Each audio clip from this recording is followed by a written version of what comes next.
Good evening, ladies and gentlemen. I will call the Budget, Finance, and Investment Committee to Rescue, order. all of this is together. Gentlemen, we do not have minutes. You have a copy of the minutes in your envelope, and we'll consider those at our next meeting. We will begin with our investment report. Our county trustee, Mr. Beatty. Thank you, Commissioner Ely. Good evening. Good evening. Well, we had bid 3 events over the last month.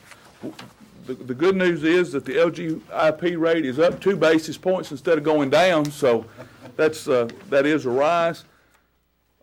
I think probably the most significant event over the last month is Regions Bank agreement to pay us up to 1% on our funds.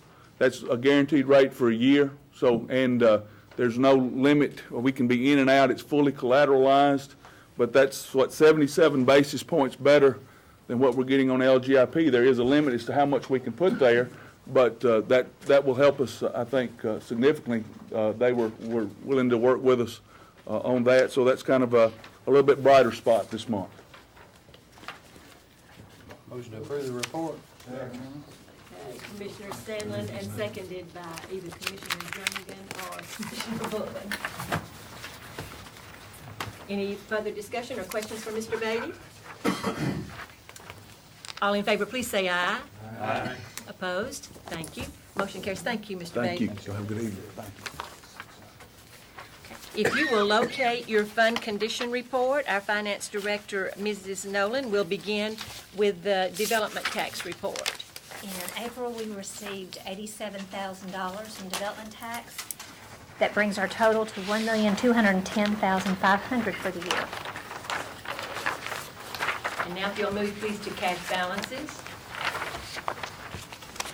Our total cash balance for end of April is $188,675,000, with $167,260,000 being operating funds, $21,415,000 being borrowed funds. Only thing on this report that I'd like to bring your attention to, under Fund 171, 2010, Fall Creek Subdivision. I'm sure you all remember discussing this. No. Okay, well, that is a situation where the developer had some problems and they had to call the bond to finish some infrastructure. So we put the insurance money into a separate project to account for that money separately. Do we have any trouble calling that bond? Was that? I think it was pretty smooth. Yeah, we called it and the bank paid it and funded it and it's in our account. I know we police that pretty heavily, but if these bonds lapse by a millisecond, Well, we were just days away from that happening. Yeah. And this will be, we believe, substantially more money than it actually takes to do the remedial work, so we're okay, we believe. This subdivision is located between 231 and Highway 96? I'm out sorry. in the boonies? It's out of ways, but Yeah, Walter Hill area. 231 out J.D. Todd Road back in there. Okay. It's a big development. There's a lot of houses. And then you've received your revenue report for the month. And I've just indicated areas that are good. If you start with the general fund down on the bottom, our total local taxes are, as you can see, pretty ahead of all the other years. We're at 96.41% collected compared to 93.5% for the other years. There's one spot, and I've got it indicated in the general fund, that's a problem. It appears to be a problem, but not really. It's that 21% collected on the federal government. What's driving that number down is that we do have a lot of money in budgeted revenue for Homeland Security and the Health Department, and we won't get that this fiscal year. So that's why that's shown a little different. And I've already talked to you about some of the other ones that have cause for concern, primarily the Drug Control Fund is down substantially.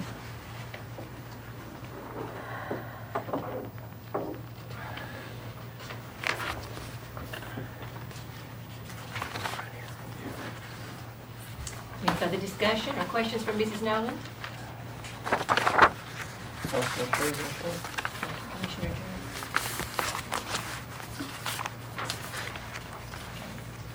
Second. Seconded by Commissioner Sandlin. One question after we second it. Okay. The general purpose school General purpose fund school. budget there, you've Yes. got an arrow pointing up there. The, Yes, that's good, Arrow up is good. We got two smiley faces and one frowny Yeah, face. yeah, yeah. I see that. The one right I see that, there. I see that. But we were talking last week that we were down. and- This line is State of Tennessee BEP. That's the BEP money. Okay. Now, what we're down is sales tax. That's in the line, the total local taxes. And we are pretty much on schedule for that. But what is happening there is that the taxes, what we budgeted for property tax and those things related to property tax are coming in better, masking that shortage in the sales tax. So the BEP is already, all of it's already in. Not all of it is in, no. And it, but will it close out right at the end of Yes. this year? We'll get it June, we'll get the last payment in June. About the middle of June? Right after we set the tax rate. If, sometimes we get last payments, what, You're right behind you. June 30th? Repeats itself. Yeah. Yes. There's usually one more last payment after you meet. Growth money, very late. That's where we had a big spike last Yes. year that we didn't see. Any further discussion? All in favor, please say aye. Opposed? Thank you, that motion carries. All right, gentlemen, if you will turn to section 3 in your notebooks, we will begin with the general fund budget amendments, and our first budget amendment is from Planning and Engineering. Mr. DeMasi. Hey, I had some extra ones in there. Good evening, Madam Chair and committee members. Just have a small budget amendment for your consideration tonight. This is just to move a little bit of money around within our budget. We currently have 3 full-time administrative positions that are fully funded in our department. At this time, only 2 of them are filled. One of them has been vacant for this fiscal year. During that time, discussion during the last year's budget, after discussion with the mayor, basically he left the position in our budget, left it funded, but we still had it unfilled. And he allowed us to have a little bit of extra time with our part-time line item at the time, and we knew this was going to be an issue eventually. We knew that with the increased hours for our part-time position, we were going to run out of the money that we had budgeted originally. So all this is doing is taking some of the funding from that funded position, but empty, and moving it over to our part-time position. So again, we're not asking for any money, new money here. We're just shifting within our budget. 2520, right? Yes, sir. So moved, Madam Chairman. Congressman. Commissioner Will that Sandlin, see us through the- Commissioner- Yes. New budget year? Yes, sir. I thank you for explaining that, because it saved me the trouble of asking. I got it written down there. I aim to please. Any further discussion relative to the motion? Call the roll, please. Commissioner Bullen, Yes. Commissioner Jernigan, Yes. Commissioner Jordan, Yes. Commissioner P, Yes. Commissioner Sandlin, Aye. Commissioner Schaefer. Yes. Commissioner Ely. Thank you. Thank you. Mrs. Nolan will explain this budget amendment from the insurance department. Yes, as part of Cigna's contract with the county, they've offered $8,500 towards the county to use for employee wellness or employee incentives. And so this amendment recognizes that contribution of $8,500 and appropriates it to other charges. So moved. Second. Discussion? Call the roll, please. Commissioner Bullen, Yes. Commissioner Jernigan, Yes. Commissioner Jordan, Yes. Commissioner P, Yes. Commissioner Sandlin, Aye. Commissioner Schaefer, Yes. Commissioner Ely. Yes. The next budget amendment comes from the Public Safety Committee, and this That's on the amendment is to firefighters. recognize the contributions received from several organizations and to appropriate those funds for a monument to fallen firefighters, and that will be here on the courthouse grounds. And I would like to recognize those organizations that have contributed to this fund. Rutherford Fire Chief Association, $1,000. Rutherford Volunteer Fire Department, $200. The Las Casas Volunteer Fire Department, $500. Murfreesboro Firefighters Association, $500. Smyrna Firefighters, $550. Firehouse Fellowship, $500. And NAFECO, $250. Pro Fire Equipment, $200. And Kroger, $500, for a total of $4,200. Thank you, Commissioner P., seconded by Commissioner Schaefer. Discussion? Call the roll, please. Commissioner Bullen. Yes. Commissioner Jernigan. Yes. Commissioner Jordan. Yes. Commissioner P. Yes. Commissioner Sandlin. Aye. Commissioner Schaefer. Yes. Commissioner Ely. Yes. From Youth Services, Mrs. Nolan? This is a request to correct their insurance line item to make sure that they have sufficient funds. They need $4,000, and we're taking it from the employee benefit line item. So moved. Commissioner Who is Sandlin. Seconded by Jernigan. youth service station? Tina Tina. Sanders, Okay. probation. Okay. Thank you. Any further discussion? Call the roll, please. Commissioner Bullen. Commissioner Jernigan. Yes. Commissioner Jordan. Yes. Commissioner P. Yes. Commissioner Sandlin. Aye. Commissioner Schaefer. Yes. Commissioner Ely. Yes. Juvenile detention? And I don't see this. Okay, this is a request to decrease their attendance line item by $3,442 to go into guards and overtime. They need the additional funding in the guards account due to an employee who has left. And secondly, to pay down comp time by half, 120 hours. Motion to approve. Second. Commissioner P., seconded by Commissioner Schaefer. This is something we owe regardless. And we could be asked to pay that full amount.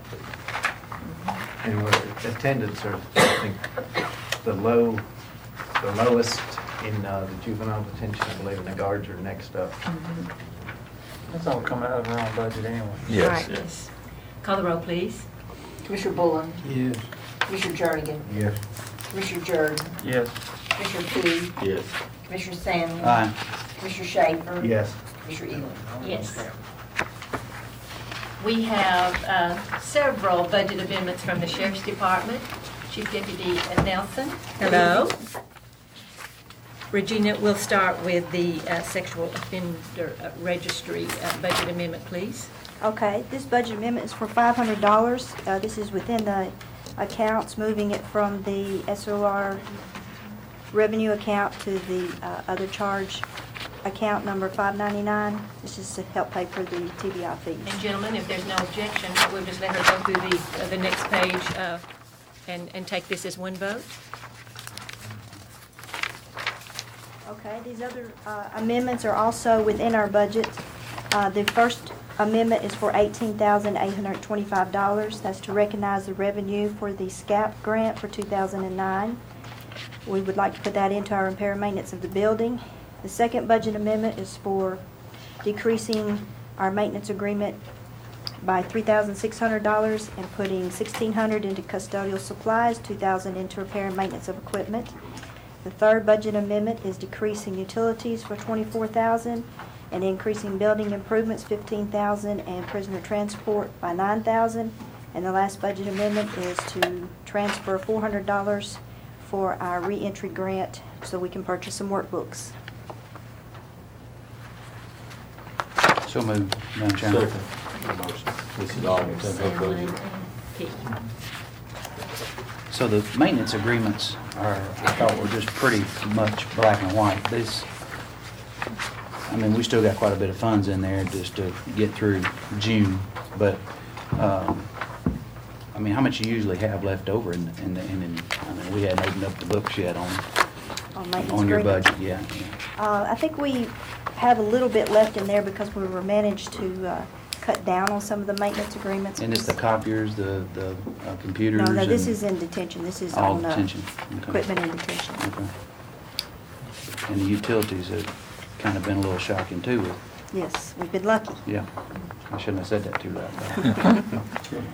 Is prisoner transportation, is that extradition? Yes, it's extraditions. We've been averaging about a little over 4,000 a month, so. So very long trips to California and Arizona, right? Got to go where the bad guys are. Call the roll, please. Commissioner Bullen, Yes. Commissioner Jernigan, Yes. Commissioner Jordan, Yes. Commissioner Petty, Yes. Commissioner Stanley, Aye. Commissioner Schaefer, Yes. Commissioner Ely. Thank you. From the Health Department, Ms. Garrett. Good evening.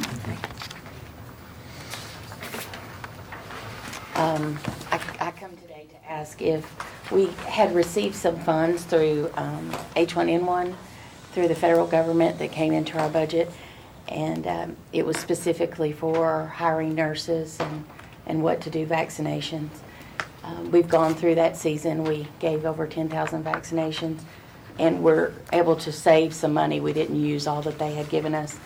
Now they've said that we can use some of this money to purchase supplies to plan for other events and also repair things that were damaged during doing all these vaccinations and having mass crowds. So we're asking to move some money from that contracted services to supplies and repairs. So moved. Second. Commissioner Jordan, second by Commissioner Stanley. This is a state contract, and the state has approved us being able to use this money Yes, for. that's exactly right. For these allocated purposes. They have. All right. They have exactly. What kind of repairs are needed in that building? Well, there It's were- not very old, is it? We've been there over 9 years now, but the repairs were some things such as chairs that were damaged when Oh. people were in there. We had a lot more people in that building than we normally would, 10,000 people in a couple of months span that came just for the vaccinations. So there were some tables, minor things like that. You wouldn't even hold them, it lined up outside. Call the roll, please. Commissioner Bullen, Yes. Commissioner Jernigan, Yes. Commissioner Jordan, Yes. Commissioner Petty, Yes. Commissioner Stanley, Aye. Commissioner Schaefer, Yes. Commissioner Ely. Yes. Thank you very much. Thank you, Scott. Our next budget amendment is from the Election Commission.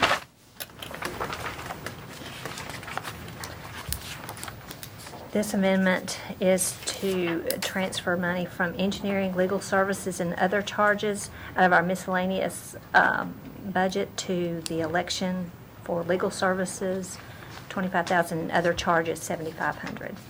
Madam Chairman, I make a motion that we pass this on to the full commission without a recommendation. Second.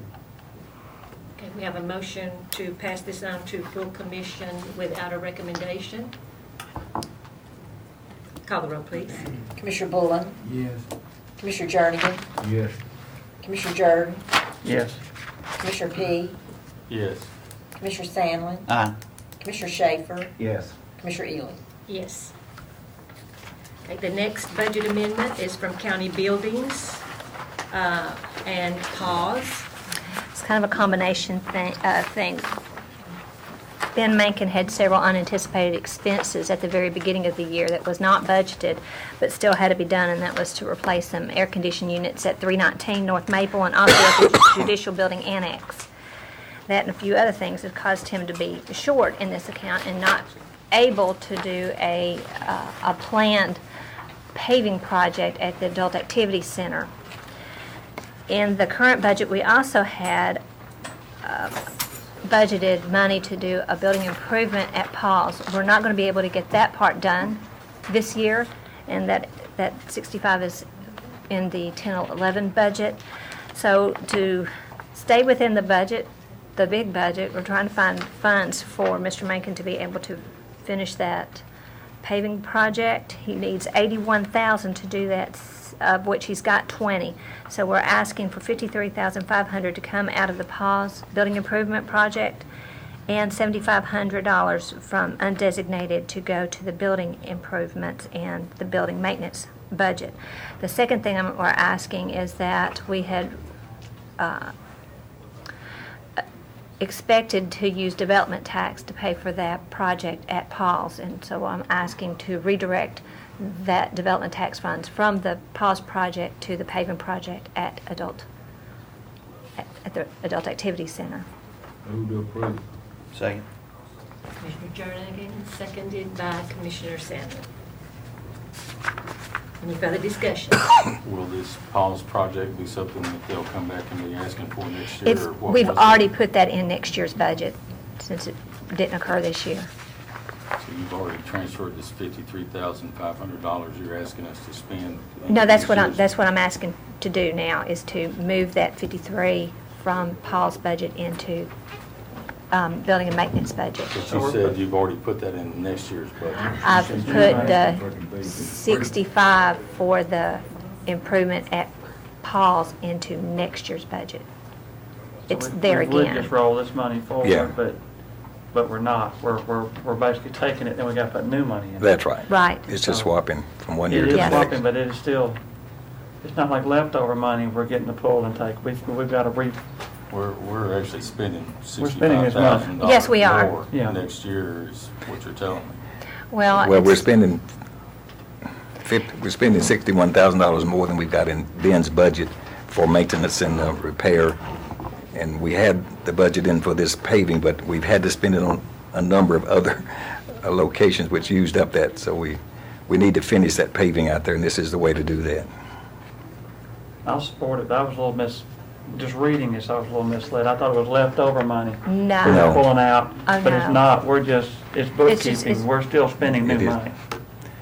If we are able to do the Well- Paul's project, we will still have to spend the $65,000. We've used $53,500 out of that 65 just to make this balance. That's in next year's budget. We'll have to we're going to replace in the budget for next year the 65 for capital expenditure. Which we'll get to that when we get to their budget. Yes, sir. Okay, so that's Yes. yet to be decided. Right. All right. You can believe that she'll let us know that how lights they are, right? Call the roll, please. Commissioner Bullen, Yes. Commissioner Jernigan, Yes. Commissioner Jordan, Yes. Commissioner P, Yes. Commissioner Sandlin, Aye. Commissioner Schaefer, Yes. Commissioner Ely. Yes. From the ambulance service, Mr. Nunley. Mr. Nunley, we will begin with the checks you have received for medical coverage at various events. This is money that we have been paid by Middle Tennessee State University for covering their special events. And we just want to put it back in the accounts where it was spent. So moved. Second. Thank you. Call the roll, please. Commissioner Bullen, Yes. Commissioner Jernigan, Yes. Commissioner Jordan, Yes. Commissioner P, Yes. Commissioner Sandlin, Aye. Commissioner Schaefer. Yes. Commissioner Ely. Yes. And several transfers within your budget that you would like us to consider? Well, yeah. Our EMS license fee was increased. That's the fee we pay for licensure to the state of Tennessee. Was increased almost triple this year, and it was done after our budget was approved. So we'd like to transfer money from a testing line item to cover that. Also, we're about out of money in postage. That kind of directly relates to our billing. And we'd like to transfer money to cover that as well. And the last project is a project that we are entered into with the mayor and OIT. We're kind of the pilot project for a record, paperless record system. And we're having a few bugs with it, and OIT has recommended that we probably ought to buy a scanner that was designed to do that rather than depend on our copy machine. That was one of the things that we found. And that's available through state bid, and we'd like to transfer $5,000 to cover that. Make a motion to approve on these state licensing increasing 3 times. We pointed out public safety, we really didn't have a choice there. That's basically, the state said, we're going to charge you triple what we did. We don't have control control over that, so. Second. And seconded by Commissioner Sanders. It's not an unfunded mandate, that's just a. Yes, it- Well, no. The state of Tennessee, because they increased the license, is giving us a lot more. All right. Yeah. They also increased the individual paramedics' licensure fee as well. And how much is that, Mike? And do they pay that They themselves? pay that themselves, and it's $75. Okay, so it's still fairly reasonable. Call the roll, please. Commissioner Bullen, Yes. Commissioner Jernigan, Yes. Commissioner Jordan, Yes. Commissioner P, Yes. Commissioner Sandlin, Aye. Commissioner Schaefer, Yes. Commissioner Elam. Yes. Thank you. Mr. Nunley. From Solid Waste, a sanitation fund budget amendment, Mr. Nolan. Evening. Good evening. Not this morning, no. I've been a little busy. Isn't that what they said, to conserve water? Yeah. Don't shave? I kind of like that idea. You heard that was Davidson County, not Robertson, I mean Rutherford. I notice when I go out in the stores that a lot of our citizens have been conserving water.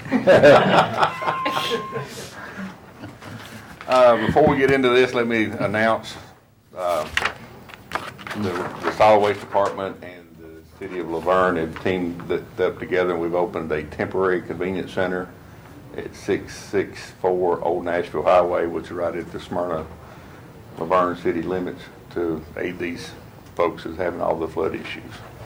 It's been manned by Box 100 out of Laverne, and it's open from 8 a.m. to 8 p.m. And it looks like we could have it as much as a month. That's what TDEC's allowing so far. On the budget amendments, we're asking to recognize some of the additional tipping fees from the landfill. We're asking to take $40,000 from the tipping fees, put $25,000 into contract with private agencies, and $15,000 in disposal fees. The disposal fees is our tires. We'll get a tire grant, $183,000 a year, and we're going to be short this year. We'll move, Madam Chair. If you don't Got one mind, let's go ahead and let him Oh, we finish got that second one part, and more. then just do it all as one vote. Commissioner Sanders. Okay. And on the next one, we've purchased all the equipment as far as containers we think we're going to need this year, so we're asking to move $4,000 from the equipment line item to tires and tubes for garbage trucks. Still the same. Okay, thank you. Mike didn't state it. Didn't change my mind. Seconded by Yeah. Commissioner Jordan. Whoa, good luck. Thank you. Call the roll. Hang on. Commissioner Bullen, Yes. Commissioner Jernigan, Yes. Commissioner Jordan, Yes. Commissioner P, Yes. Commissioner Sandlin, Aye. Commissioner Schaefer, Yes. Commissioner Elam. Yes. Thank you, Matt, Mr. Nolan. Before you leave, has the flooding affected any of your convenience centers, or are you all up and running? They're all up and running. Leanna Convenience Center has been, the compactor's been down until today. Got water in the machine itself, messed up the pump. Weekly Lane had one that had a little bit of an issue, and Almaville cardboard compactors had a little bit of an issue. The landfill itself, the office and building got flooded. The water running off the hill ran through the shop, through the offices. We had about 2 inches of water and mud in there. And then Saturday, we were supposed to replace the flooring in the landfill. But the Leanna, I noticed someone at Leanna was putting them on open tops. It's But called- they're back in operation tomorrow. I hauled the open tops out of there today, and I checked it, and it was running, so, and it's, we think we have it repaired anyway. Thank you. Mr. Sandy. General purpose school fund budget amendments. Gentlemen, we need to be in section 6. All right, Madam Chairman, gentlemen, ladies. This is one of our most years routine amendments. And when the state teacher insurance plan has a mid-year increase, we get additional money. Most years they have that. Or rather, their increase is always a mid-year one. So this year, our share is $528,000. And this amendment is to amend that $528,000 in state BEP funds, account 46511, and to increase medical insurance expenditures for regular education teachers by that $528,000. Make a motion to approve. Sure. Commissioner P, seconded by Commissioner Jernigan. But I do have a question. Is this going to pay for all our insurance costs? How far behind is that still hold us? When I looked at it earlier this week, I'm looking at probably another $630,000. So we're underfunded by $630,000. Right. On just, this is just insurance we're talking about. Right. The re-enrollment this year, the open enrollment hit us very heavily. We probably were in decent shape until then, and the re-enrollment we just saw major increase. That'd be when the heavy discussion comes. Any further discussion or questions for Mr. We're Sandy? still asking to just talk. Just Call roll, apply it. please. Commissioner Bullen? Yes. Commissioner Jernigan? We'll try, I don't know where we'll Commissioner go. Jordan? Hello? I'm sorry. Yes, I'm sorry. Mine's in 7 places at once. Join the crowd. Glad to see these young people have those. That's good. That makes me feel so good. Commissioner P? Yes. Commissioner Sandlin? Aye. Commissioner Schaefer? Yes. Commissioner Ely? Yes. Thank you very much. Thank you, thank you. I know we had at least 16 people retire this year, which is down from, we had a buyout year, I think, last year. This mid-year increase, what's that caused by again?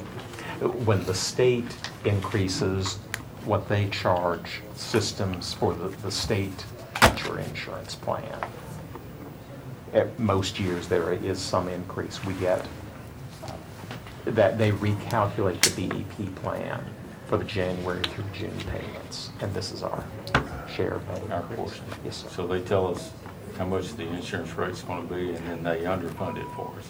Well, Is that what they, you're saying? how much the state plan is going to be, and then they fund something toward that. Okay.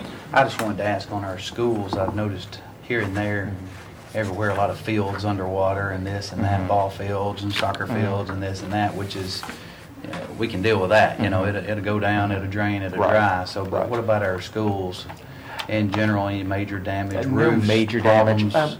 With as much rain as we had some minor roof issues, but Mr. Clardy wasn't too concerned about any of them.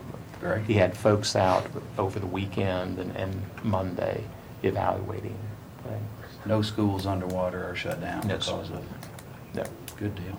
just because of general transportation Right, conditions. right. I think that was a smart move too. Yeah. So Thank we you. built on high ground. Well, as we've discussed on some of the athletic fields, that's the way we tend to use some of the lower ground Yeah. when we've got it.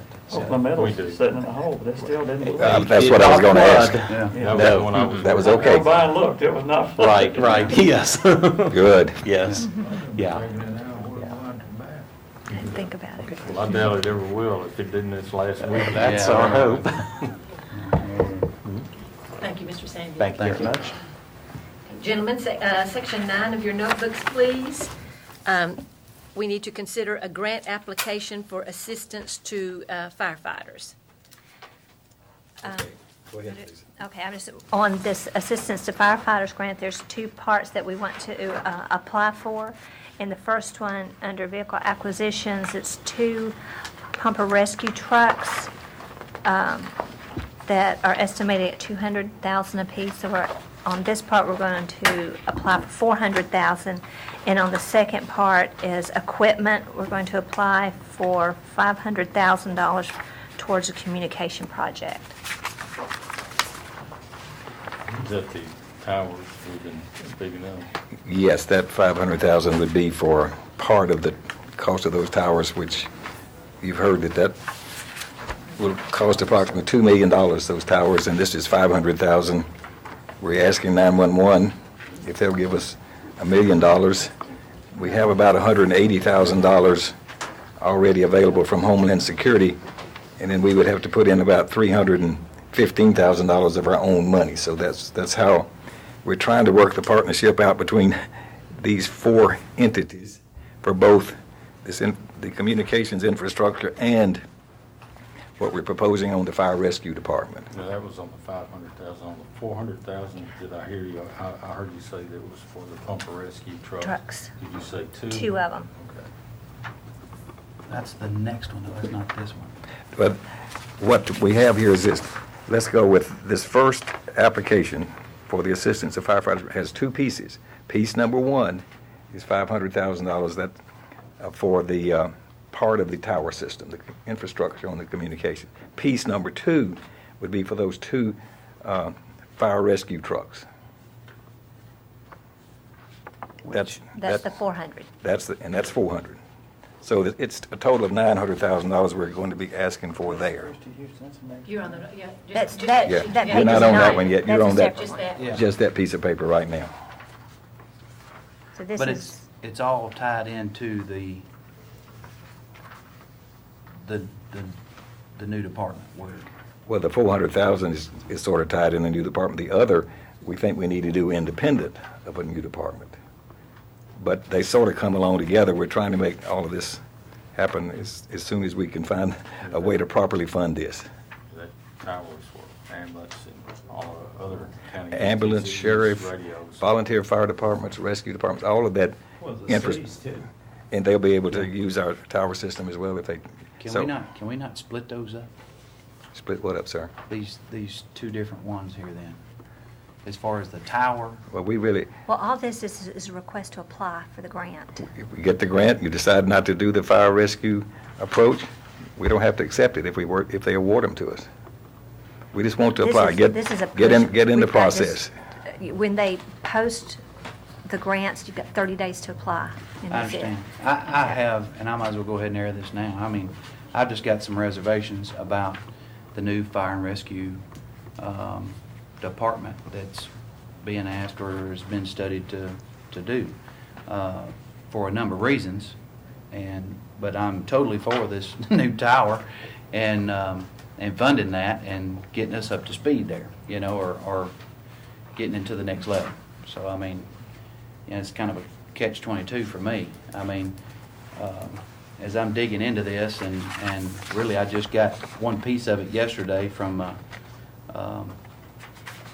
our coordinator that I've been able to look over some stuff and talk to him. And actually, I mentioned to the mayor a while ago, I meant to come by and really get involved and in-depth with him on a one-on-one in his office about some of my concerns and starting a new department. So I am definitely for safety, and I mean, you know, what is a life worth? You know, I mean, you can fight it both. I can fight this both ways. So I mean, I'm really torn on it because I mean, our volunteer fire departments have I think helped Rutherford County in a time of need for a number of years, and without them, I mean, this county would have been a loss, and we would have had a lot of tragedies and maybe deaths out there that if we didn't have them. And I know it's kind of a territorial thing, and you know, you got to look into the future. I'm not happy with the whole thing at this point in time. So I hate to vote against part of this issue, you know, because I am for. I guess where I would be coming from is there's no guarantee we're going to get this. Either one of them. Either one. So I understand. So But it, always. it will always come. It's Fair almost enough. like let's go get the offer, and then you can decide Yeah, when we yes or get no through- to take it. The whole discussion in its totality, which will occur when we get over on one of these other more detailed discussions like on May the 17th, you may choose not to even do any of this. Right now, we just want to sort of be in compliance and be allowed to go ahead and file these applications timely. If we don't apply, We're not. We gonna certainly get not it. going get it. You can't and turn we're it not down gonna if you're not have, ever you know, applied. you're No. not get a vote on the other part. That's right. I'm agreeing with Commissioner Sandlin on worried about the step in the thing, but I'm ready to apply for the grant. Because like I said, we could always back away from that if we didn't.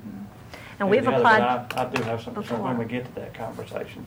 17th, that's the next full commission meeting. Is that No, right? no. No, The that's 17th, we're going to review every department, every budget. Oh, okay. Line item, but Okay. line item, and that's when this discussion. Next week, though, is actually full commission we vote on applying for the grants. I mean, Yes. that's all we're doing. If it- all we're doing is Well, you got two other agenda items here that we'll have to cover here tonight that's all tied and related to this.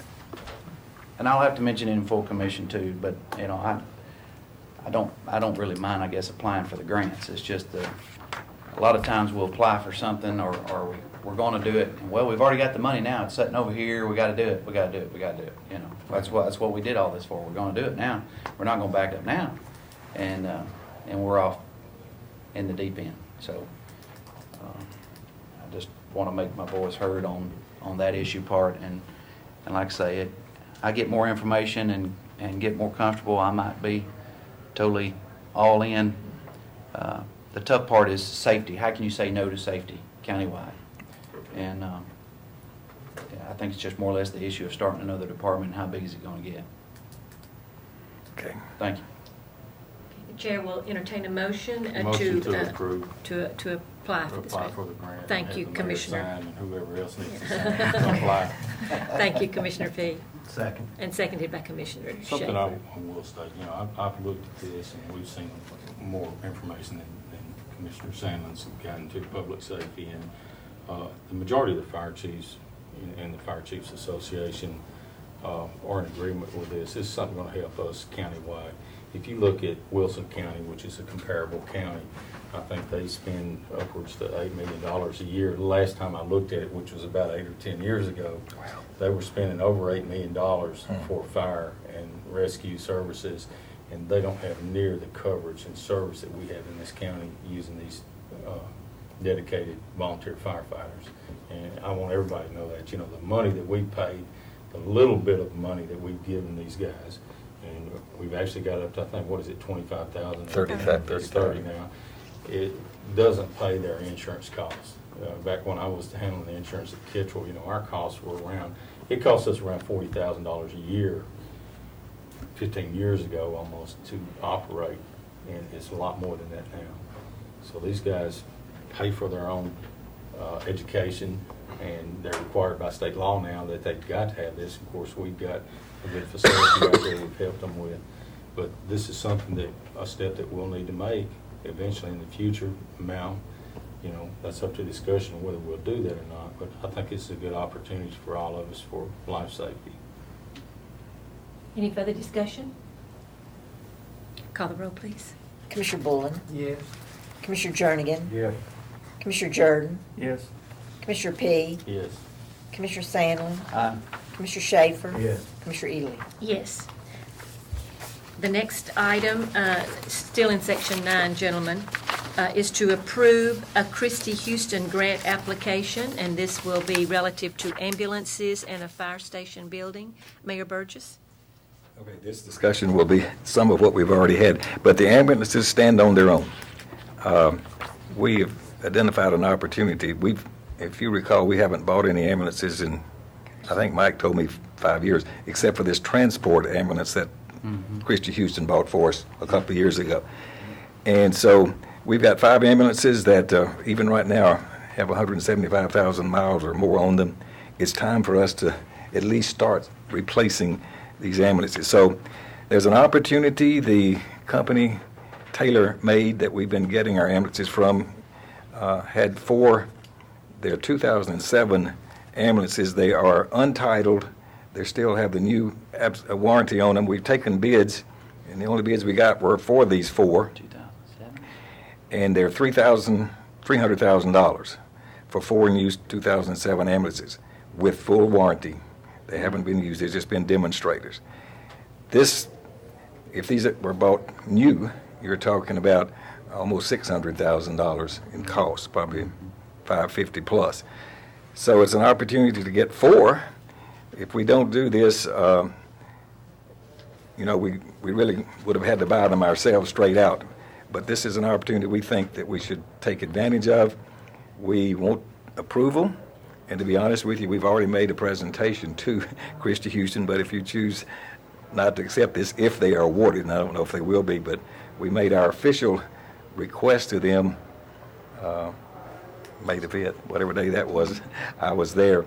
And for 2 pieces, for these ambulances plus, Today. I don't know what, I've lose time. It's been within the last couple of days. And I've asked them if it's any way possible, since we've already taken these bids, that if they want to approve that, please consider giving us the money where we could actually buy those this fiscal year. So I don't know what the answer is going to be. I'm very optimistic that we may get a good response there. That's definitely a good price. I think we were paying upwards to 100,000. 125 plus is what they were costing. These are 75 apiece, so.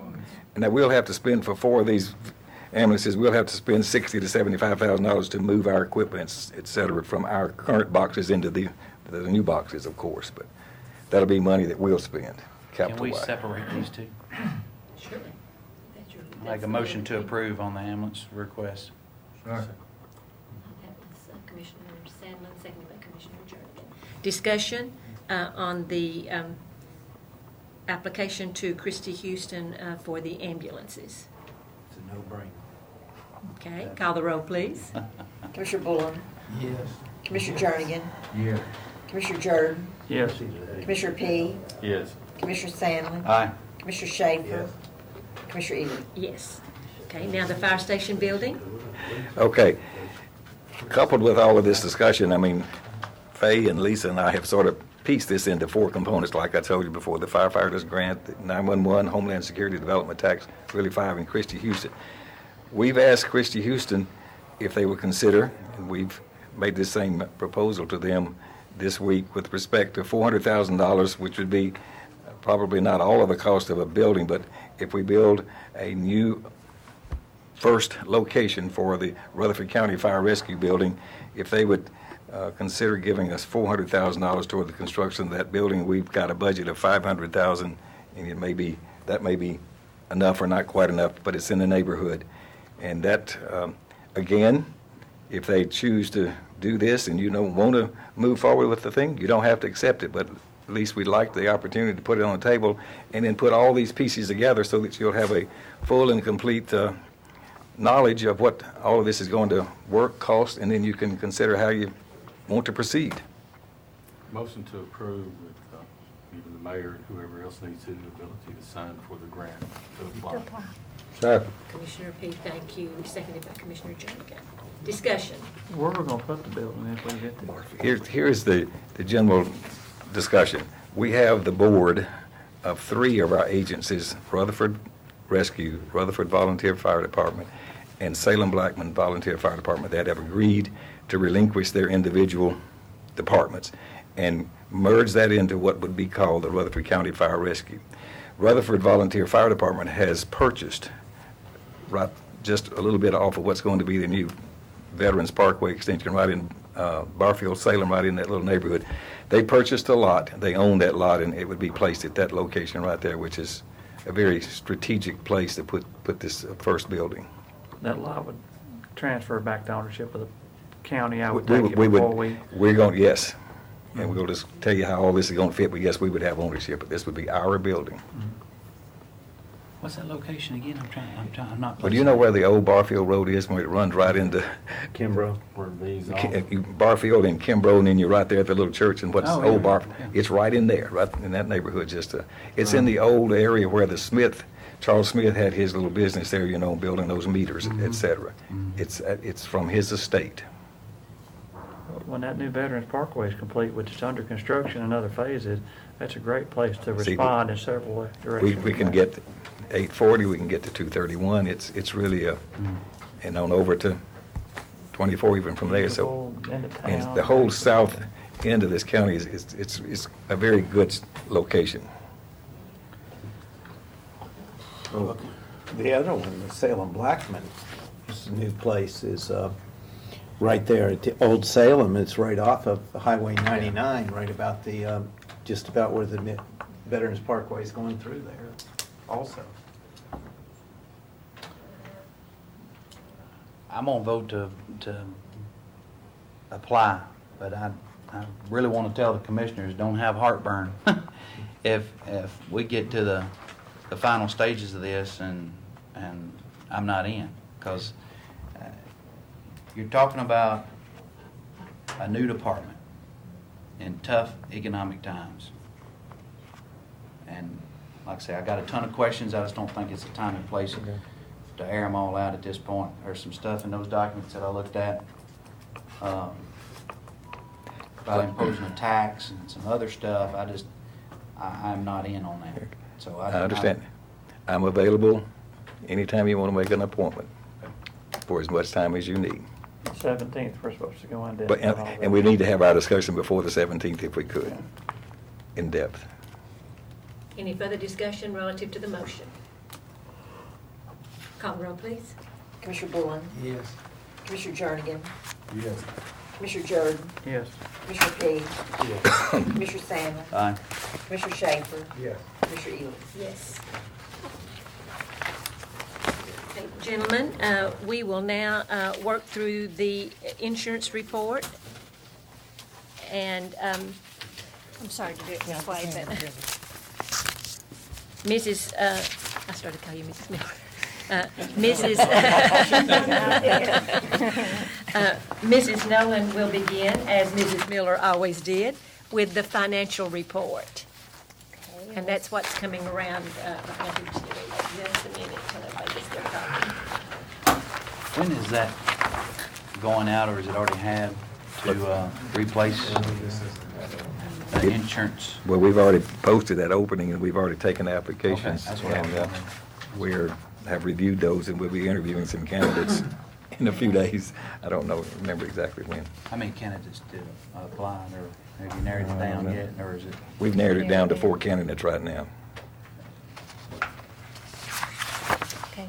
You're used to seeing these reports, so I just updated them for you, and I go past the pictures because I like numbers better than pictures.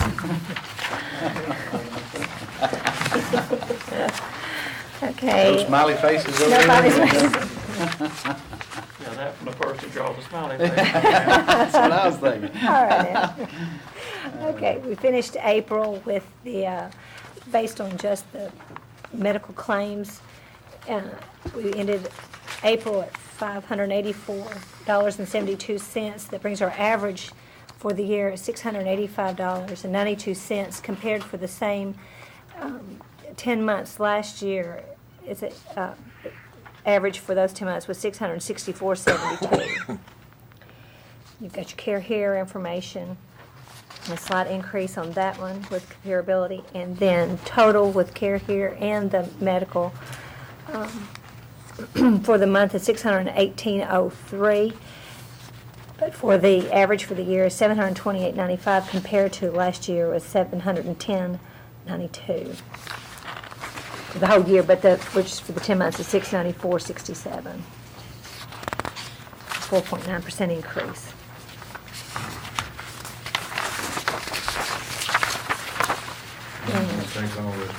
Yes, sir. Then the next one, the workers' comp. Got the pictures, I'll go to the numbers. Year-to-date expenses under the OJI is $808,647 compared to last year, $1,109,000.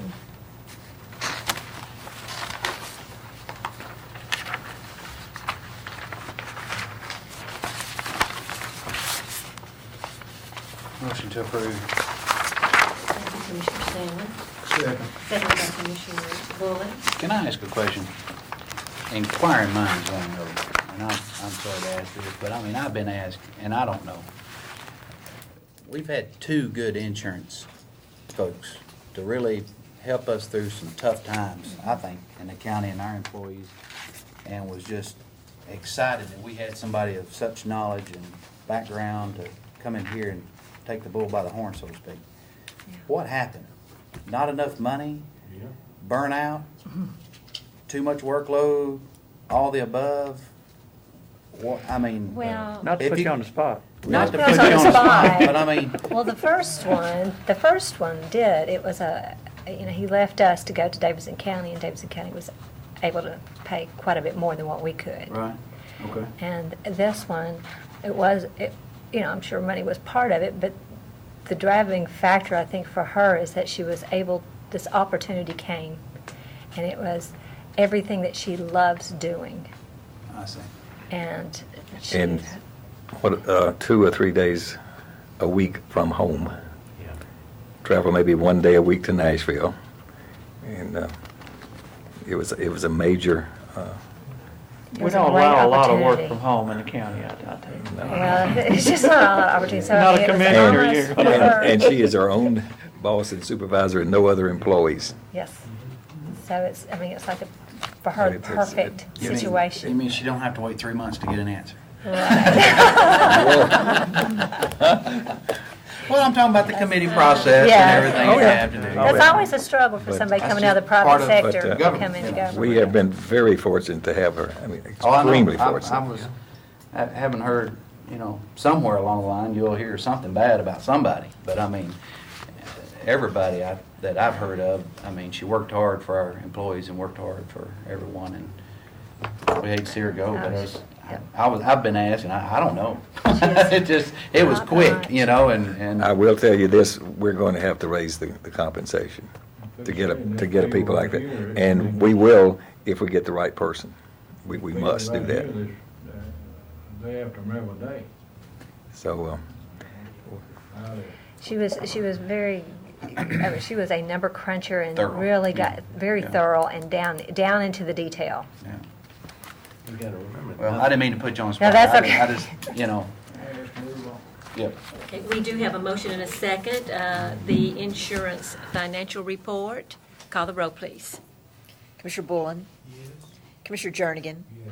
Commissioner Jordan? Yes. Commissioner P? Yes. Commissioner Sandlin? Commissioner Schaefer? Commissioner Ely? Yes. Gentlemen, we will now consider several recommendations from the Insurance Committee. And out of consideration for Ms. Bowman, who is here from CCMSI, she's the account manager, we're going to skip down, please, to C. And Ms. Bowman, if you'll come join us, she will recap our current coverage and the renewal premiums and go over with us some of the recommendations from the Insurance Committee regarding property and casual renewal. Before we do that, I will go over the motions that came from insurance. And of course, that will be in 3 motions. There was a motion made by Mary Hickerson to recommend the property coverage with Allianz, the premium being $360,362 with replacement values. This motion was seconded by Will Jordan and passed unanimously. A second motion was made by Mary Hickerson to recommend Great American for the crime coverage with the rate of $8,900 and negotiate the rate next year. That motion was seconded by Greg Hall, and that passed unanimously. A third motion was made by Mary Hickerson to recommend ACE USA as for casualty coverage with the 2-year rate guarantee of $643,688. That motion was seconded by Elizabeth Crace, and that passed unanimously. So that comes from the Insurance Committee, and Ms. Bowman is here to go over some of the details. Thank you, Commissioner Ely. Good evening. The very first page that you have is just recapping the exposures from your expiring to your renewal, and you'll see it's broken out in sections. The first section being your property coverages, your expiring total insured values, and then any differences, and then the overall premium. The good news is the premium is going to be a savings back to the county. So I know you always like to hear that news first. When Commissioner Ely was talking about the difference, you'll see it under the property coverage. You'll see the optional quote, and you'll see a premium overall difference there of $7,228 or the $19,715. The difference there, the very first one, is what you currently have now on your buildings, which is replacement cost coverage. The option would be to go to, and we were asked to quote this, would be going to agreed value. The difference there is, let's say a tornado comes through, wipes out a particular location, a school. If you have replacement cost coverage, it would replace it in today's market up to your limit on your overall policy, okay? If you go to agreed value, you need to make sure that you're confident in whatever you have listed for that particular school or location is what you agree that it's worth, even in today's market, to replace it. So in other words, if it was underinsured by several million, you would be then self-insured for that amount. Okay? You're currently at, like I said, it's a savings overall regardless of which option. It came from the recommendation from the insurance committee to keep status quo, which keeping the replacement cost coverage on the buildings and contents, and that would be my recommendation as well. The casualty portion, the difference there is, again, if there's a reduction in premium, even though the exposures have gone up. One of the things that we were able to negotiate, you'll see on the second line item, loss control contribution. Your current carrier has agreed to actually cut a check back to Rutherford County for safety and training. So they actually will issue a check after July 1st to $7,500, and then they would like, of course, that spent on the casualty portion of the risk that they insure with the county. And then Y'all have had us before, right? Yes. How long have y'all had our building coverage? The Allianz, who's your current carrier, has had it for about 6 years. We've had hail damage and stuff before. How did all that work out with them? I mean, as far as them paying and coming out and adjusting and all that? I don't know, we hadn't had any since I've been here, but I mean, Ms. Pullman might know better. It was not this last tornado, but the tornado before, where we did hit those limits, and they paid, once we hit our, I think it was $100,000 on buildings, they paid, they just cut the check. Actually, let me go back. It actually came under the sheriff's department, and it was under the auto physical damage, and there you have a $25,000 retention. But so the excess actually, I think, paid about $80,000 to $100,000. But it was considered all one event, not just each car on that That's particular correct. situation. That's correct. Similar to this, the flood would be considered one occurrence, so you would have one deductible. Same thing with the hailstorm. It was one occurrence, even though I think there was like 55 or 58 vehicles that were damaged in that process. You got this bid before this recent flooding, I assume? Yes, we did. I'm pretty excited about that. But we have no county buildings in the... We had the landfill. The landfill, but that was some just, damage. Yeah, but it was minor, so. Yeah. And then the last. So I'm not understanding, I'm sorry. We're not doing the optional quote then, which is 3 times higher for the together value at, say, a tornado did hit. For the agreed upon value. Yeah. We're going to get a savings of $72.28. That's the piece we're going to take, Right. which is replacement value. Right. These are all savings. And All of them are savings. We don't think $12,000 more in savings. We don't want to take that risk. The insurance committee didn't think that was worth. No. It could be millions of dollars you're out for. Absolutely. $12,000 difference. That's what I was thinking along those lines, but I didn't connect in that. Okay. Right. And then at the very bottom, you'll just see the overall total savings with the recommendation coming from the insurance committee would be the $23,858 reduction. And then the next page actually goes into the specific coverages. I'll just point out a couple of items on there. If you go to the far right, you will see your expiring total insured values. And again, we're quoting the same insured values, the 1 billion number. And then you'll see your quoted premium. You will also see the rate was negotiated down. You'll see the expiring rate versus the quoted rate, so we were able to get that rate down. The only other change is, which is to the betterment of the county, and the property in course of construction, because there is a lot of new buildings that are going up with the schools and within the county as a whole. $2,500,000 was the expiring limit. It was increased to $3 million. So that's, again, something that's advantageous for the county.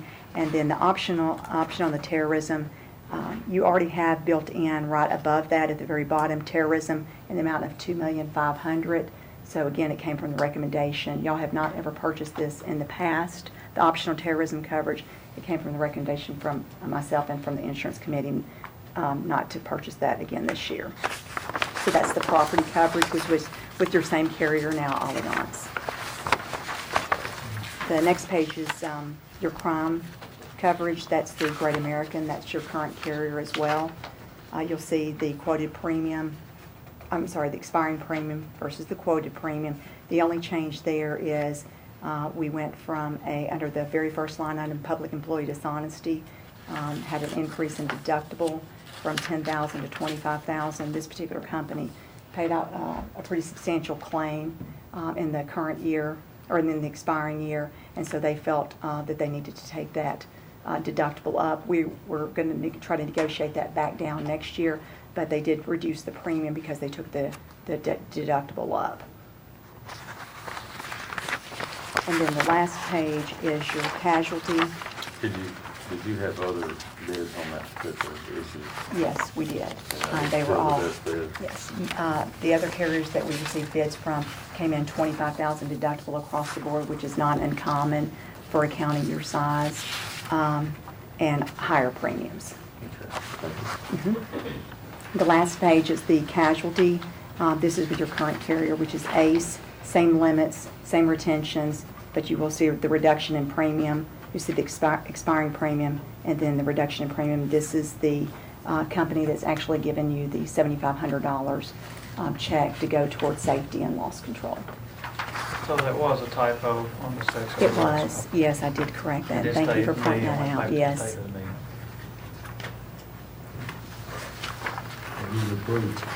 Thank you, Commissioner Jernigan. Second. Seconded by Commissioner Bullen. Discussion or questions for Ms. Bowman? Call the roll, please. Commissioner Bullen. Yes. Commissioner Jernigan. Yes. Commissioner Jordan. Yes. Commissioner P. Yes. Commissioner Sandlin. Aye.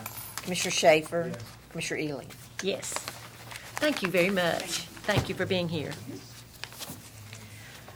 We'll go back up to item B, and a recommendation from the Insurance Committee regarding our 2011 health and dental insurance rates. And the motion from the Insurance Committee was made by Donnie Hester to recommend the rate increases proposed by Mrs. Miller on medical and dental plans with an effective date of 1/1/2011. The motion was seconded by Mary Hickerson, and it did pass unanimously. Just going to kind of go over this schedule so that you, I'm not sure we can follow all those arrows. well, I knew that you wouldn't be able to follow it without arrows. That's all right. Well, they connect. Number 5 connects to 5. There's no frowny faces. But the first section is the current rates. That's in the top. There's a difference between the Board of Education and the county, and the rates are higher in the Board of Education, but that's over 10 months, and the county is over 12 months. And then you've got the pre-65 retirees, and then the post-65. Then the next section is the recommended renewal rates. And so I put down the difference in where you see increases. If there's just an arrow, it's the same. So option 2 and 3 are the same. There's no recommended increase. An arrow up, down, the same. They're the same. Arrow up and down are the same. And then, just like on the first one, on our premium plans, which is option 1, the recommendation is to go up 5%. On the, that's option 1, that's for regardless of whether it was school or county. And then for the pre-65 retirees, the recommended motion, a rate increase is a 15% on option 1 and a 5% on option 2. Now, what is required, the necessary increase for the pre-65 was estimated at 24.1%. But the Insurance Committee and Ms. Miller only recommended the 15%. Now, that 24% necessary increase is offset by this new health legislation that would help the county fund between $15,000 and $90,000 of those medical expenses for the retirees that are pre-65, from 55 to 65. And they'll pay, the feds are supposed to be paying 80% of that. Now, without that help, that necessary increase would have been around 40%. So even factoring this additional revenue coming in, necessary increases It's really, if I remember correctly, about what we talked about last year. somewhat. But you had these other dollars to, like I said, to knock it down. So option 1, the recommended increase is 15%. Option 2 is only 5%. Now, on the grandfathered and non-grandfathered post-65, the recommendation is 9%. Now, these are the ones that we're trying to get to, and those rates that we were estimating back in 2006 when we did this, these rates are slightly below that. But these are the rates that we have to get to a 50% or something. Right, the grandfathered ones, you know, and of course, the arrows all get you down to how this is split out between the individuals, you know, how much they pay and how much the county pays. That's what the blocks on the bottom. The 9% is not getting us up to that 50%. It's just kind of dealing with. We were moving forward over a period of years, were we not, to get to that level? Right. You've got the grandfathered people who it's 25% of the required rate. The ones that are grandfathered permanently. Well, the We're not. grandfather, but they're paying, the rates will change. Yeah. And we said, well, you'll pay 25% of the real rate, not Yeah. some Yeah, fake well, rate, yeah, of the real rate. This is the adjustment in the actual cost of the rate. Exactly. We're not trying to gain that percentage up. Right. We're leaving them, we're trying to maintain that percentage. We're Instead of trying, letting it slip. Right. So that's where we got in the problem That's before. where we got in the problem. We didn't adjust these numbers yearly, and after 8 or 9 years, they had gone from 50% to 15% or something like Exactly. that. Exactly. So this is just a cost of living increase, basically. Yes, and that's what we estimated, and when you approved that resolution back when, we estimated what, using a 9% trend, what that would be. And so we're slightly under that estimate. But it's not a surprise that we would have it. The difference is Okay, their okay. retirement is not going up 9%, Yeah, but you know? That- But if we don't adjust this every year. Oh, I know. We'll I come know. in 3 years and beat them over the Right, head. You know, right. it'll be a killer. If you go down to Yeah. if we're talking about the grandfathered, when you come down to this lower block in the corner, you'll see what that increase is for the post-65 who are grandfathered. For a single person, that's $7.80. The two-party is $61.64. Now, if you remember, under the post-65 grandfathered, the county pays 75% of the premium for the employee and only 50% for the spouse. Right. That's what a two-party gets. Mhm. works.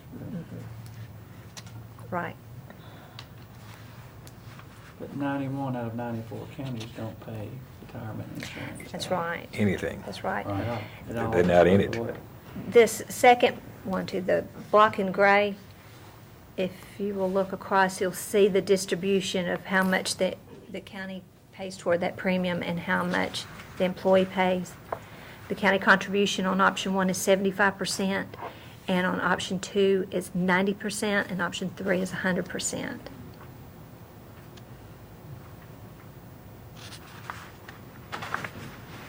I don't want to say we negotiated, but we talked it over with the retirees and really worked.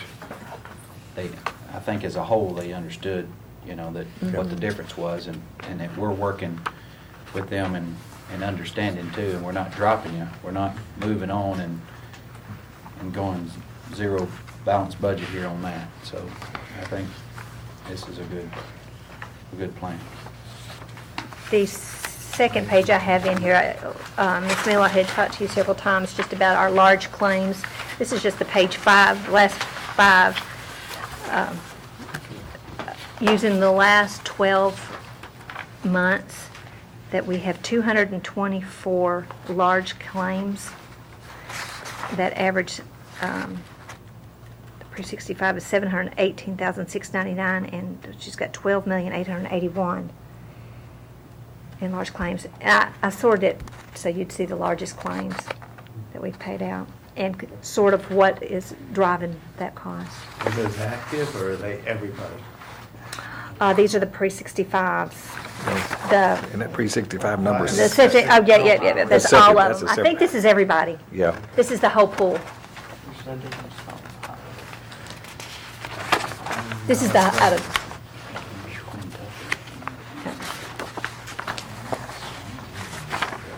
okay. The dental rates are the last page, which is a recommended, a 2% increase. And there's option 1 and option 2, and it shows you the difference between, I didn't have time to draw arrows on this one. Getting kind of used to that. I don't know if we can follow along.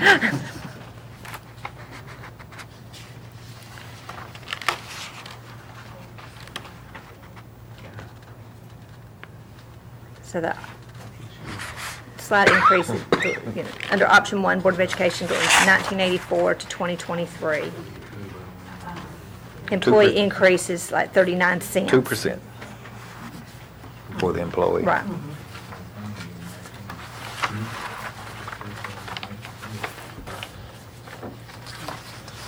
I'll make a motion to approve the rates, dental and Medical. full package. And no offense to Ms. Nolan, but we looked at this in depth in the insurance committee. Ms. Miller had it all out there for us, and it was very clear. And this is about as easy as we could be on employees and retirees. And we felt like this was fair. With that, I'll make a motion. Second. And seconded by Commissioner Bullock. Any further discussion? Call the roll, please. Commissioner Bullen, Yes. Commissioner Jernigan, Commissioner Jordan, Yes. Commissioner P, Commissioner Sandlin, Pass. Commissioner Schaefer, Commissioner Ely. Yes. Yep. 4 yes, 3 pass. Okay, the next item is a recommendation from the Insurance Committee regarding GADSB 45 liability for other post-employment benefits. I need to give you one more, please. And gentlemen, if you will notice from the DVD that you viewed, as well as the Insurance Committee minutes, that the Insurance Committee took each one of these proposals as a separate vote. I'm going to suggest tonight, if you would please, to take this as one vote, but Mrs. Nolan, of course, is here to discuss any of the details if you feel that is necessary.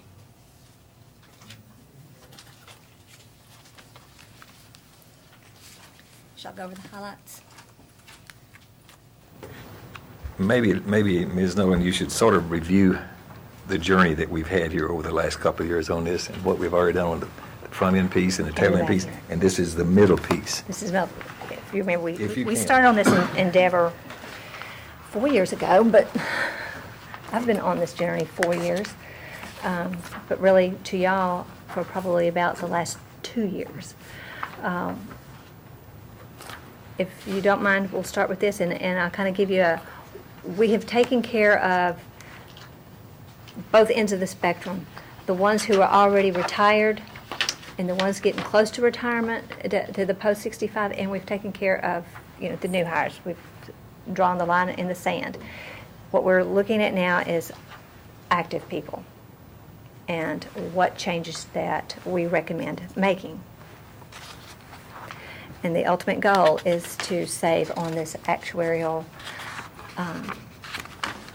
cost, required contribution.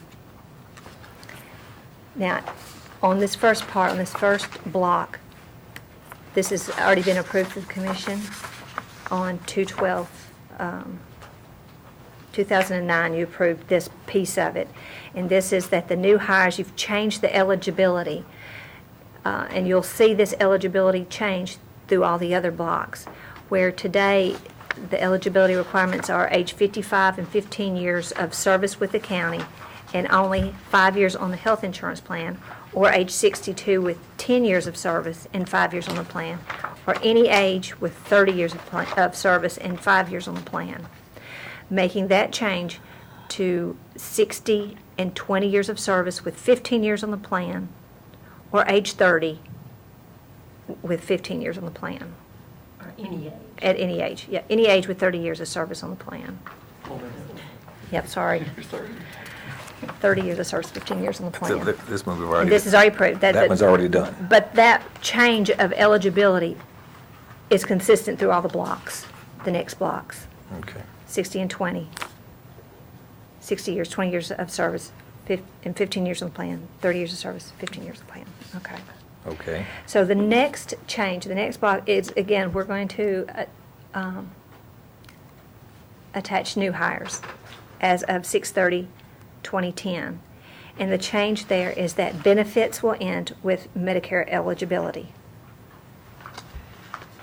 Which will be the same as 91 other counties. Right, Yes. right. No, but they still have $300, don't they? Until, Oh, yes. until Until they then. hit Until they Medicare hit- Until eligibility. they're Medicare eligible. The second, the next New hires. new hires, those Yeah. people right here. The next group is 0 to 7. The change here is that the stipend that we had set aside for new employees, the new ones were 300, but this is for 0 to 7, and we're recommending $500 towards their insurance premium, whether it be with the county plan or any other medical plan. And in this one, post-65 plan will not include pharmacy as a recommendation. Again, eligibility Higher changes. since '03, basically, Mhm. 6/30/03. The next block is the 7 to 10. The change here is instead of a stipend, it's now we're making that change of how much we pay towards the premium. And for 7 to 10, that the county will pay 50% of the adequate rate for the employee, or the retiree will pay 50% for themselves and 75% for their dependent. That's the change on this block, moving from a stipend to a percentage of the premium. The next group is the 10 to 20 years of service. What stays the same with this group is that it's 50% of the adequate rate for the employee and the dependent. So we didn't change that. Right. But still in this block, the post-65 pharmacy ends. Right. Now we get to in the 20 to 30 years, I'm going to come back to 10 to 20, but the 20 to 30 years, we're just saying no change for those people. Now, as we were going through this, we found, you've got people who, as of today, under the old plan, already meet our current requirements. They may be 55 and they've got 17 years of experience and they've been on the plan 5 years. They've met all the requirements. So that's a cost back to us, but we're recommending to grandfather those people who have already met the county's current eligibility. If not, they would all go retire before this took effect. Right, and we didn't want Right. that to happen. So instead of a savings, that's It's an a add cost. back there, of 0.8 million, That's so. less of a savings. It's But less of a the savings. actual cost That's right. today is Yeah, less so of a savings. Less of a savings. Less of a savings. This top sheet just kind of gives you all the people who we have in the buckets. And by allowing those people who've already met or will have met it by 6/30/2010, you add about 149 people to the So grandfathering. they still get, they're getting pharmacy right now, it still says, so they'll still get pharmacy? They're yes. With no- Yeah, they would be considered one of the grandfathered groups. Now, this next sheet with the graph, and I will speak to this one.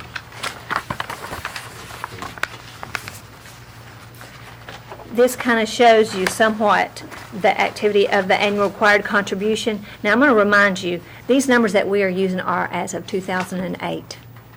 But for comparability, the numbers we're talking to is as the numbers as of 2008. We are in the midst of a new actuarial evaluation, and the numbers will change, primarily because our expenses have changed quite a bit too. I mean, we've got just more expenses through the plan. But if you look at the red line, that is what our ARC would tend to go from about 20-some million up to nearly 35 million in 15 years. The red line in current is the same line. That's assuming you do nothing for everybody. Then each line below that, that is the savings that you would achieve if you did each piece. The orange line on the bottom is then how you take that arc from where it was on the red down to the bottom and showing you the savings. In numbering at the bottom, under 2010, you'd save 11 million on your arc in that first year, and you have savings every year reaching 22.5 million You have in to add those 2023. numbers up Each year per number year. is a savings, yes. It's a cumulative. It would be cumulative. Yeah, it's unbelievable numbers. I mean, if we approve this tonight, between now and 2023, we're going to save over $200 million. Yes. $200 million if we do nothing. Yes. That we have got, we'll be Right. obligated for. And what drives the changes and the savings is when you can stop a time, just like we did on those new hires, and said, you know, it's going to end at 65. It's going to end when you hit Medicare. Or when you say it's going to be, we're only going to fund a certain dollar amount, and it's not some number that's factored into the future. That grows with inflation. Right.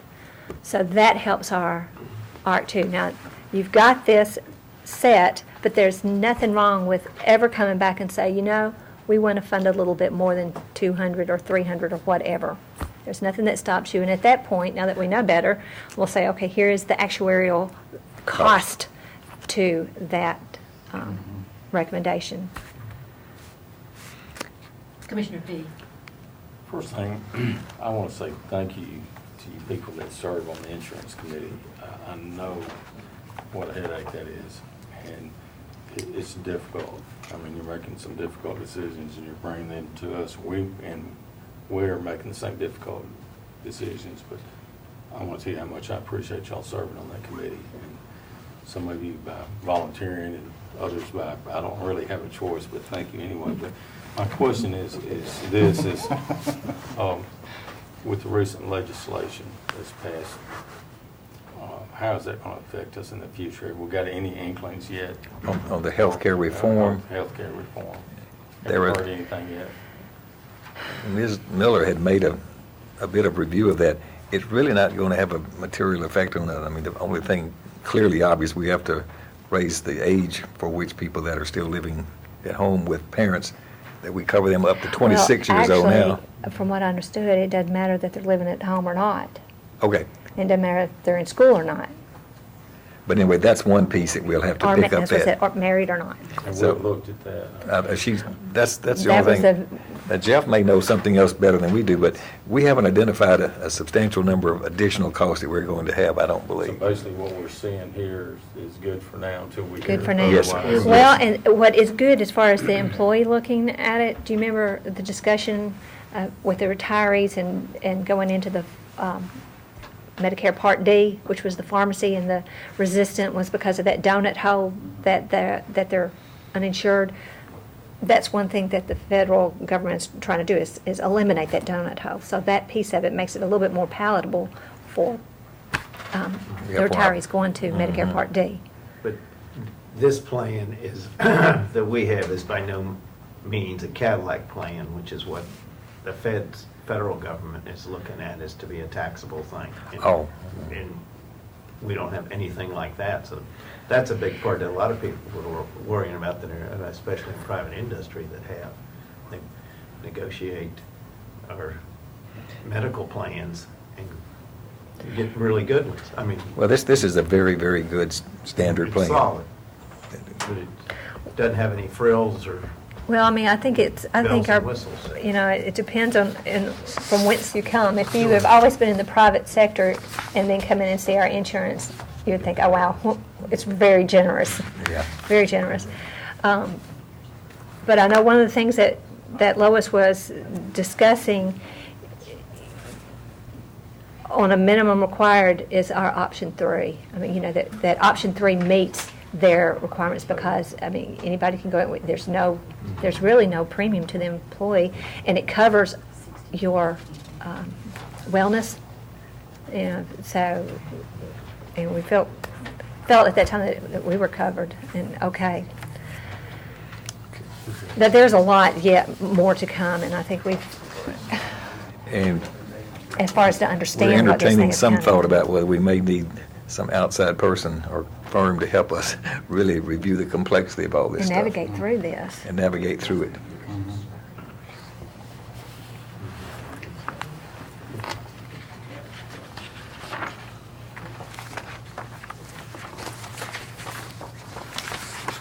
Motion to approve all the changes as presented by the insurance committee. Thank you, Commissioner Jordan.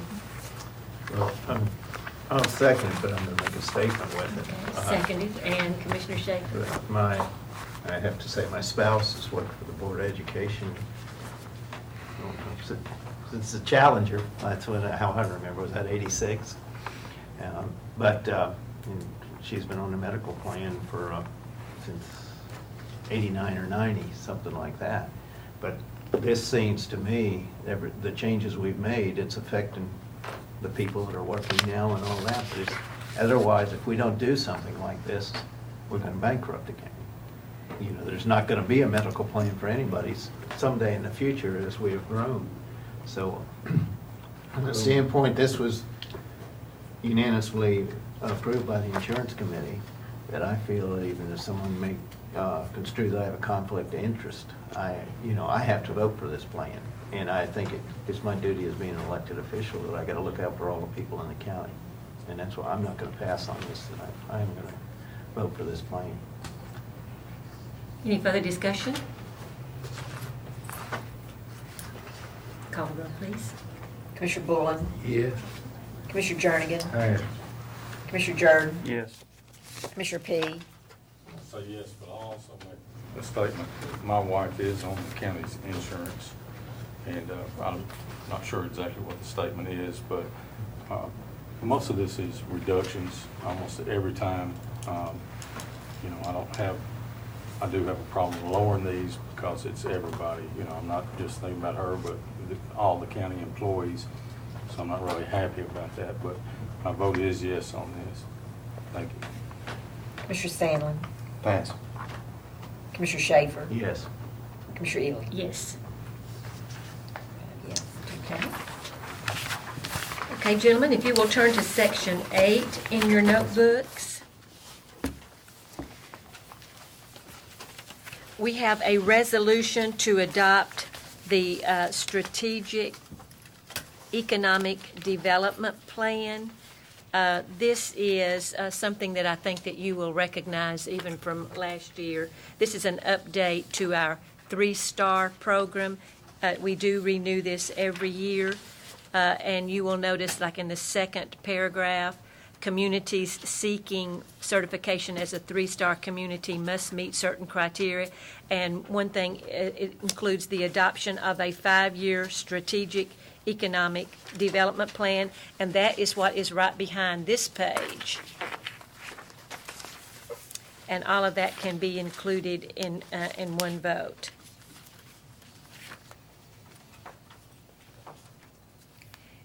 We have done this We've done this every year. before. This is maybe the 3rd year, I guess, And, because we didn't have it when I first got here. well, yeah. Commissioner Jernigan, second by Commissioner Jordan.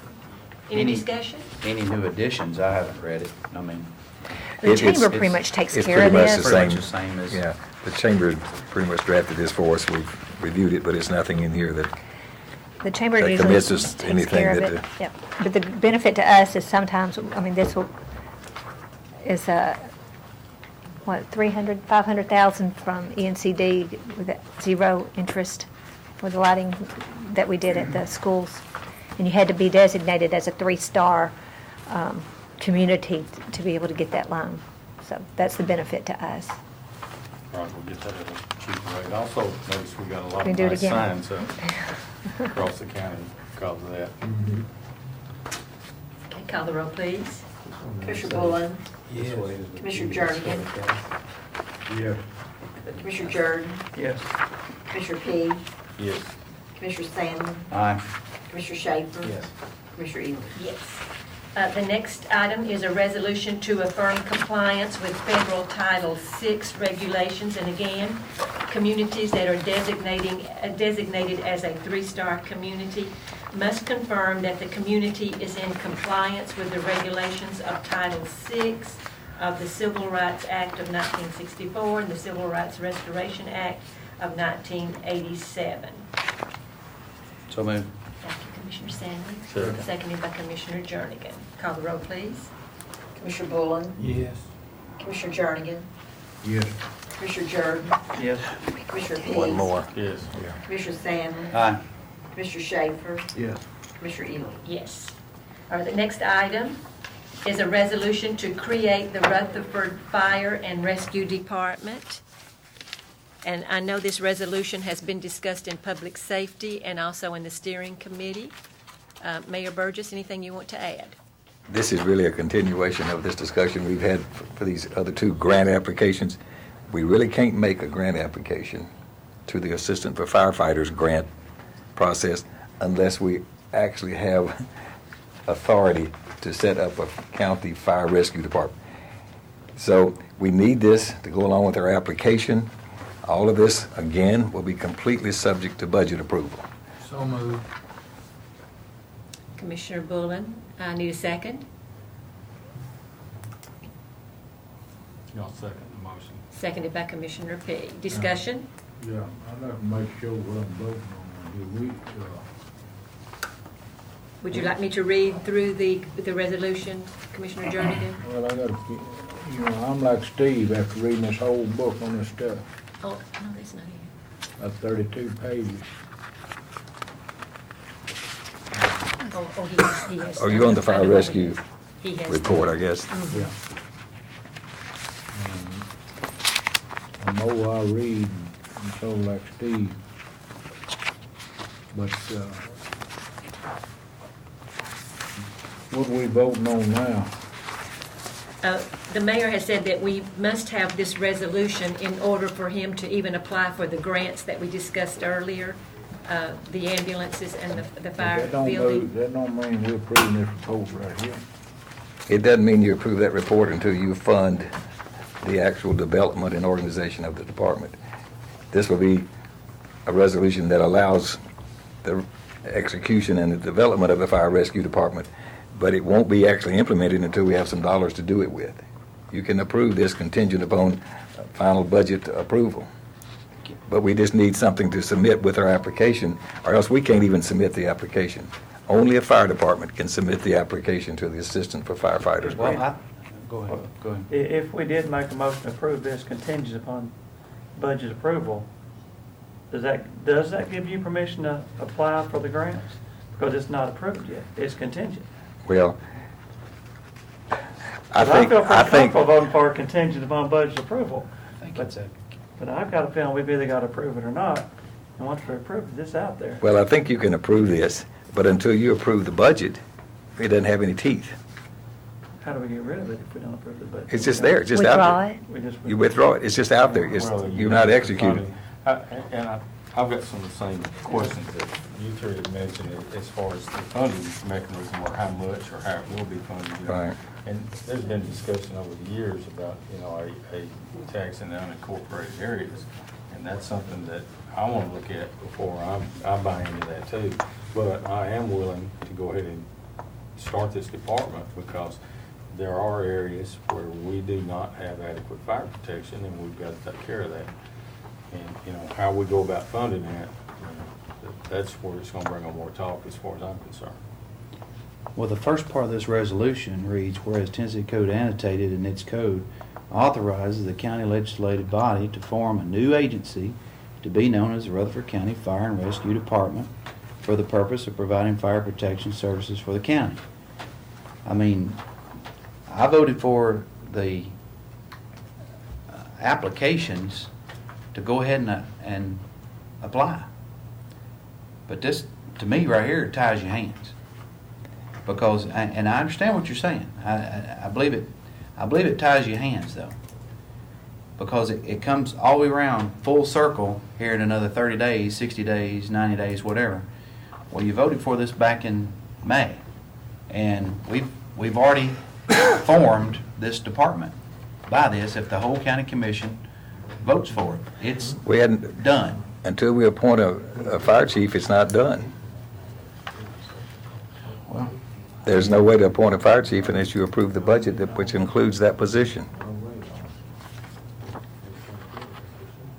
I'm all for applying, but I think I'm disagreeing on this right here.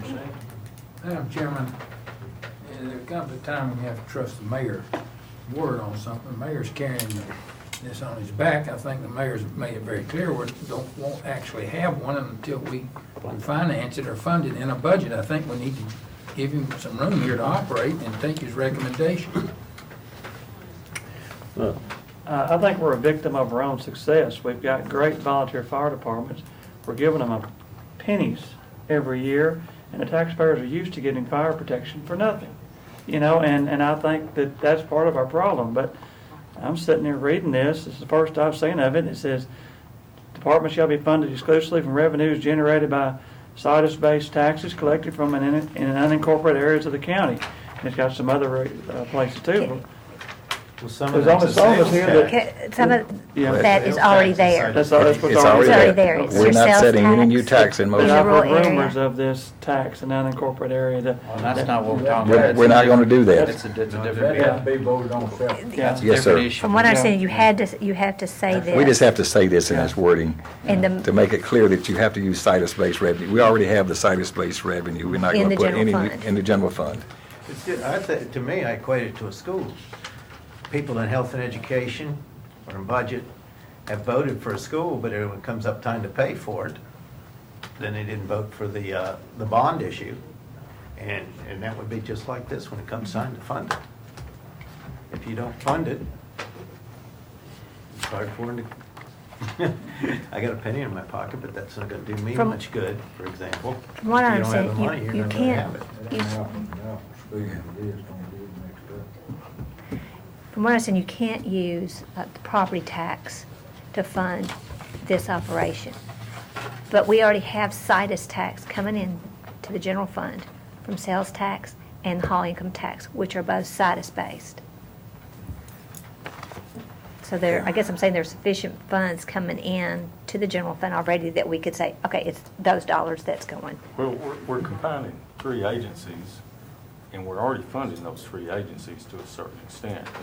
How much more we decide we'll fund that is something we'd have to discuss, where we're making these three agencies into one entity. You know, that's, to me, that's what we're talking about. So, and I think that's something that we'll have to look at. And, you know, if we're talking about a tax that goes back to, you know, people that are separate in the rural areas, and that's gonna bring a whole lot more talk. Yeah, but Well, at this point, we're certainly not even thinking about that. Right. And I don't think it's the issue this year. Honestly, from what I've looked at and so far in my study, that it's not gonna affect us this year. I'm thinking next year, the next, and the rest of. I'm satisfied with the mayor saying any of this comes up, we're gonna be addressing that issues at that time. Right? Gentlemen, we do have a motion and a second. Do we need any more discussion? Call the roll, please. Commissioner Bullen? Yes. Commissioner Jernigan? Yes. Commissioner Jordan? Yes. Commissioner P? Yes. Commissioner Salmon? No. Commissioner Schaefer? Yes. Commissioner Ely? Yes. We have another resolution, and it is a resolution ratifying TCA 8-21-1001 relative to county registers. And I will not read the entire resolution, and Mayor Burgess may need to give us a little bit more information, but this just gives Jennifer Gerhardt flexibility to use funds for other purposes directly related to the official function of her office after purchase of computer equipment and software make upgrades to computer equipment and software, purchase supplies, maintenance and services relating to computer equipment and software from revenue collected from data processing fees. That's what this is. Right now, she collects a fee that is specifically earmarked only for those first two uses, computer equipment and software. This gives her the flexibility. If she collects fees in excess of those needs, she can use them for other purposes in her office. And Hamilton County brought this through as a private act, and we found out about this, so we just said this flexibility we'd like to piggyback. So we've been listed as an additional county. There are about 5 counties that have caught on to this time, and this would just give the register an opportunity to use some of that money for other purposes like scanning paperwork or what have you that still might be technology related, but she would have some other flexibility. And you would have to, when she decides to use those monies in excess of computer equipment and software, it would require your approval. The legislative body would have to approve that in excess of what she's currently has the authority to do. And you have to approve this resolution since it's a private act by a 2/3 vote. So moved, Madam Chairman. Commissioner Sandlin, seconded by Commissioner Schaefer. We mentioned this in steering the other night, and I think that was about the only concern, what the mayor just said, as far as still having to go through the budgetary process, the committee process, and go before the full commission to get approved. Well, somebody's on their toes catching this, and see One Hamilton of our, doing it. Senator Ketron caught this, and thank him for that. Call the roll, please. Commissioner Bullen? Yes. Commissioner Jernigan? Yes. Commissioner Jordan? Yes. Commissioner P? Yes. Commissioner Sandlin? Aye. Commissioner Schaefer? Yes. Commissioner Ely? Yes. Any other business that needs to come before the committee? I'd like to ask Lisa, we were talking about these retirement benefits, et cetera, and Lisa, you might tell them that we really want to do some serious review and thinking about whether we would put some money into a trust fund which would further substantially reduce this liability. Yes, what he said. In other words, we that the think next- we think we have some adequate funds that we can take out of our insurance department's reserves, put them over into an interest-bearing account, and it will push that $11 million even down. further. Even further. You've got to get that money completely It's set gotta- aside where it's not So we want- touchable, we right? want Yeah. to It's got to put be an some- irrevocable trust. Yeah. It's got to be Sound like separate. Social Security? So we're going to put some sort of proposal on the table a little bit later on that. That'll be coming. But it'll be Done in another- some states Oh, and yes. counties, and it's really helping immeasurably Yes. from what I've read about it. And, when we are getting these numbers this time, I've asked them, what effect will it have if we set up the trust and put $10 million in it? It's very material. Gentlemen, I will remind you that we do have a meeting next Tuesday, May 11 at 5:30, and we will begin working through the budget, starting with some portion of the general fund. Their meeting notice is in that envelope. And the meeting notice is in the envelope that you have also. Okay. Are we gonna, we've kind of said, I think it was the standard about 3 hours. We probably. try to stick to that, We try don't to we? stick to that anyway. It won't take that long, that first one. You can wait the extra hour and a half before you leave. The second one, maybe. We got a baseball game at 7 o'clock, so. Anything else that needs to come before our committee? Thank you very much, gentlemen. We are adjourned.